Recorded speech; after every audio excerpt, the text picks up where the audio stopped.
Barbados embracing blockchain technology. The mandatory death penalty soon a thing of the past. And passports to have added security with new technology. Credible, balanced, committed. This is the CBC Evening News. A very good evening to you with the Tuesday, September 18th edition of the CBC Evening News. I am Ryan Broom, and our top story tonight. Prime Minister Mia Amor-Motley has announced a bold initiative by government to embark on a digital money pilot project. It's being done with a local financial technology or fintech company and other key players, including the Central Bank of Barbados. The Prime Minister made the revelation today at a blockchain conference hosted by fintech company BIT, entitled Central Bank Meets Blockchain from the Ground Up.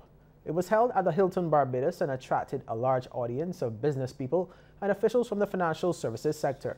In acknowledging that issues of regulation will have to be addressed, the Prime Minister, who is also Minister of Finance, said she will be taking lead responsibility for the project. She described it as a step into the future, with the empowerment of the people of Barbados at its core.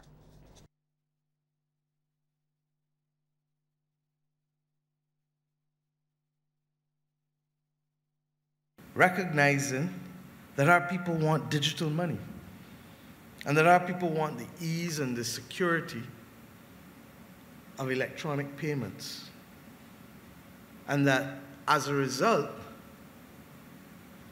what must happen is face-to-face discussions with urgency.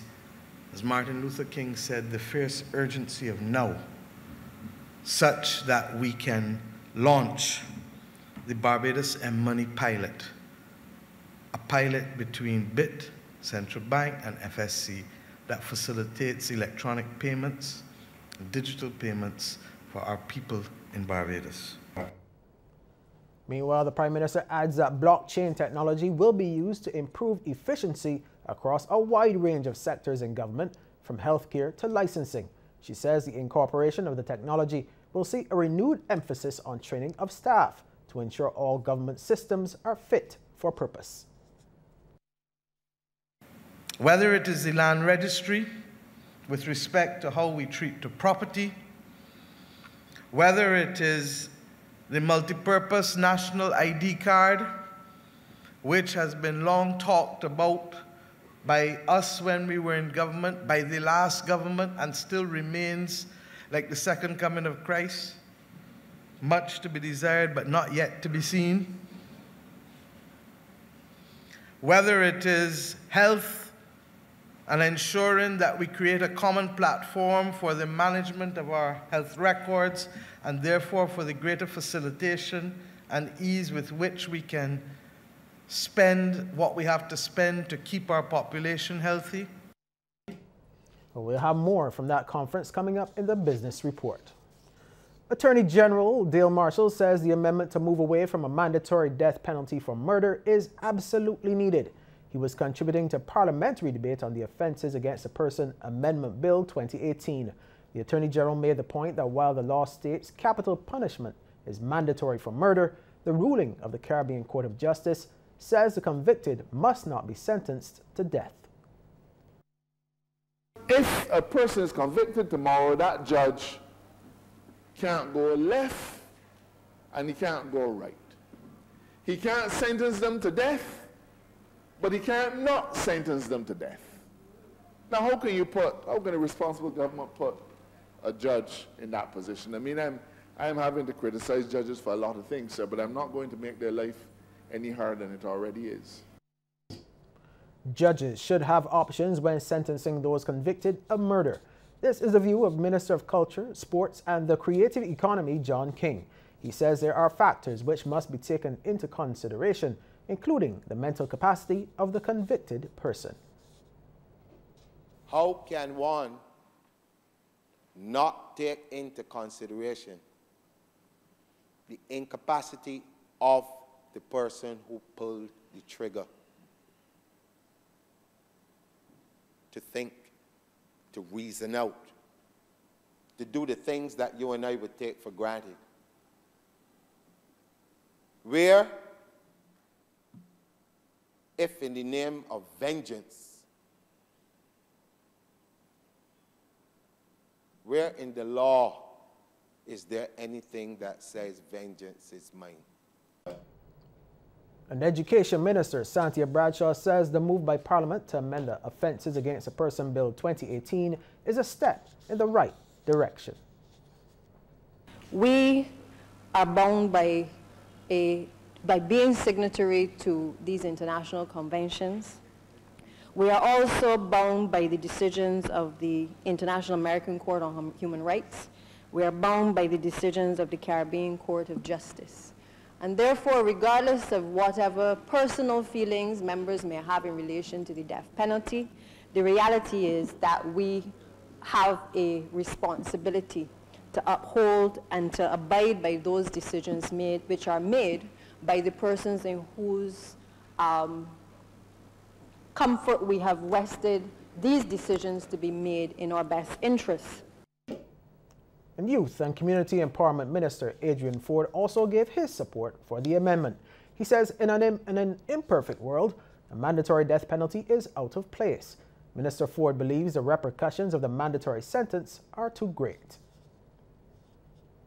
The only way we can know that that person is absolutely guilty is if we have an absolutely perfect system, which we don't. I'm saying, Mr. Deputy Speaker, when you commit a person to a mandatory death penalty, and if I want to use the vernacular, if I'm allowed, Mr. Deputy Speaker, and then neck get popped, how can you tell them sorry you ain't done? Or tell their families, sorry you ain't done, they made a mistake. And as the pros and cons of abolishing the mandatory death penalty were debated, the chairman of committee shared her view that it's time to do away with the hangman's noose. Member of Parliament for St. Philip North, Dr. Sonia Brown, says hanging is outdated and it's time to introduce a more contemporary method. I always used to be against the death penalty until I got a little bigger and realized some of these crimes that were committed. But there has to be a way, I believe, something more progressive like the lethal injection, where there's not one man to pull a lever and have to live with killing somebody the rest of their life, where there's a lot of automated things. I think that needs to come here. And it needs to come here and not get cobwebs. We got too many people killing people and know willfully and know that they will sit in prison and enjoy the rest of the days. So things like that need to be. And during the parliamentary debate, a government minister expressed her serious concerns with murder accused being granted bail. Minister of People Empowerment and Elder Affairs, Cynthia Ford, says this is something that needs to be looked at urgently. There are so many instances in Barbados now where we know that some of those individuals who have been given bail from murder cases that have not been fully tried, that they leave those prisons and they go back and commit some of the similar murders according to what we are hearing and have to be go back there again. It is wrong, and I think that that is some kind of willful situation.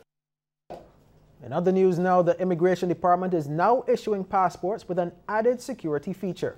Chief Immigration Officer Wayne Marshall gave some insight to the new e-passports after a tour of the new Immigration Department at Princess Alice Highway. The improved document now has a chip inserted, making passport forgery even more difficult.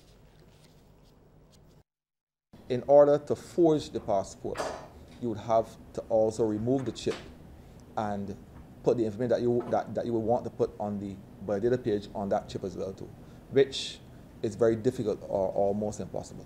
So it's an added feature in terms of making it almost impossible to forge a passport or use it fraudulently. And Mr. Marshall says the Immigration Department continues to receive numerous reports of passport fraud, but he says a switch to e-passports is about much more. We get persons reporting passports stolen or lost every day, and we do that process. But generally, that's not the major reason for the implementation of the e-passport. We implement the e-passport as part of ICAO standards, where they had instituted that all countries should issue e-passports As the minister mentioned, we are not, well, we're not the first, because some countries have done it before, but we are now on par with other international countries who issue e-passports. Government is looking at creative ways of boosting the country's population. In fact, Minister of Home Affairs Edmund Hinkson is calling for changes to the efficiency of the country's immigration system to accommodate a greater influx of migration from across the region. He was speaking during yesterday's tour of the new Immigration Department. As the Prime Minister said, and as I completely agree, our population is too small, and we have to widen it and welcome CARICOM citizens who have expertise, who have skills to our country, who can make a contribution to our country. Not those who will be a burden financially on our country or a security threat or a health risk, but those who will contribute financially, who will pay income taxes, NIS, spend money, buy our consumer items. And, you know, that's one of the ways that our economic development will progress and be sustained. Well, the Barbados Nurses Association wants to meet with the new Minister of Health to discuss several areas of concern. President Joanna Waterman says these include hiring more nurses, appointments, and training. Sharika Griffith has more. If you consider that nursing is an essential service, you are correct. These professionals experience long hours, sometimes shortages of any kind, and caring for patients, some of them terminal. It's even more difficult if there aren't enough of them to go around. While the president of the Barbados Nurses Association is hoping this aspect will be addressed. The staffing levels, as you experience it every single day, the staffing levels are such that you're burdened and stressed out as nurses. And so we are putting this back on the table so that we can have this matter addressed as soon as possible. And we will keep that on the table. We will not let it up until we can get some improvements. She also wants those who are now in the position to have their status regularized. We're begging literally to have persons appointed. I know the current climate, and we are citizens, so we're fully cognizant of the current economic climate, but still we will not let our issues settle. And this is not one of monies now. This is simply administrative, and the need for forceful thinking and the need to show some caring for the nurses in terms of making sure that persons are secure in their tenure. Ms. Waterman also wants consistent training programs in midwifery and gerontology, given the country's aging population. There's also the community health aspect to prevent illnesses and reduce the number of people being institutionalized. Ms. Waterman was addressing the first in a series of forums hosted by the Barbados Nurses Association. Sharika Griffith, CBC News. Thanks, Sharika. Well, over the next 2 days, postal officials from Barbados and across the Caribbean will be sharing experiences and acquiring new knowledge on transforming and diversifying postal services. Representatives from the region and European consultants are participating in the Universal Postal Union's Digital Transformation and Diversification Workshop at the General Post Office. Speaking at the opening ceremony, Acting Postmaster General Valita Best said Barbados is on board with a digital transformation. The establishment of a high-speed wide area network linking all government offices through a single internet provider was rolled out in 2016 across 32 departments, including the Barbados Postal Service. This initiative provides for the rationalization of government's current data and voice networks infrastructure for government and provides a platform to implement digital government solutions. Deputy Director of the Data Processing Department in the Ministry of Innovation, Science and Smart Technology, Quincy Yard, told the postal officials businesses must adapt or die. He urged them to be open-minded in their approach to the 2-day capacity building workshop. Does the service that I offer provide value to the customer? And what is that value? And how I can improve that value? That's the fundamental question. And so sometimes for us, we like what we do, we are accustomed, and we may not want to change, or we feel what we offer is what the customer wants. But we need to engage the customer. They tell us what they want, what they need.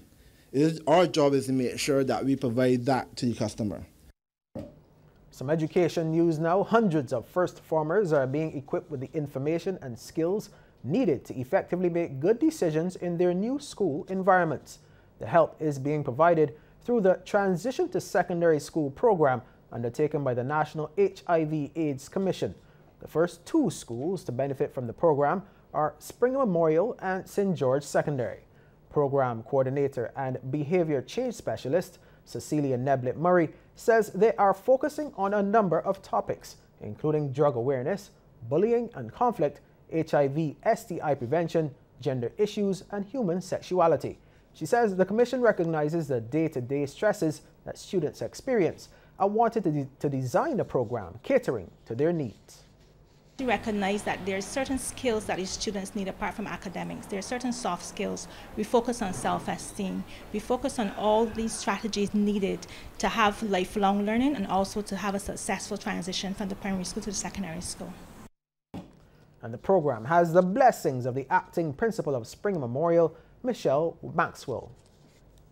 Well, we at Springer Memorial School are excited about the initiative, and it serves as an important and informative element which is a part of the orientation process for those students who are now coming into the secondary school experience. So we see it as extremely worthwhile for our students to be informed with critical information, and we wish to commend the HIV Commission and the personnel who are here this morning to execute such an important exercise for our 155 first-year students of Springer Memorial.